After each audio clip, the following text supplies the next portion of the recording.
সালফে সালিহিনের ঘরের মহিলারা তাদের পুরুষদের যেমন সম্মান করত, তেমন ঘর থেকে পুরুষ যখন রুজি রোজগারের জন্য, কাজ কারবারের জন্য বাহিরে যেত, তারা তাদের স্বামীদের অত্যন্ত চমৎকার ভাবে বিদায় দিত।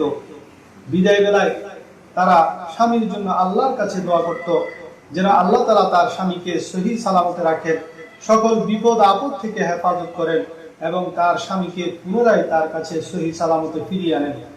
আর ঘর থেকে বের হওয়ার সময় তারা একটি কথা অবশ্যই বলতো, ইয়াকা ওয়া কাসবাল হারাম, হারাম কামাই থেকে বেঁচে থাকবেন, কখনো হারামের কাছেও যাবেন না।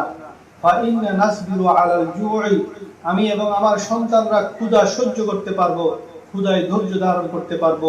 ওয়ালা নাসবিরু আলান নার, কিন্তু হারাম কামাই ভোগ করার কারণে আমরা কিয়ামতের দিন জাহান্নামের আগুন বরদাস্ত করতে পারবো না। চিন্তা করুন হে মুসলমান ভাই বোনেরা, একজন মুমিনা স্ত্রীর পক্ষ থেকে তার স্বামীর জন্য এটা কত বড় একটা উপহার, যে উপহার তার স্বামীকে হারাম থেকে বাঁচাবে এবং তাদেরকেও হারাম থেকে বাঁচাবে।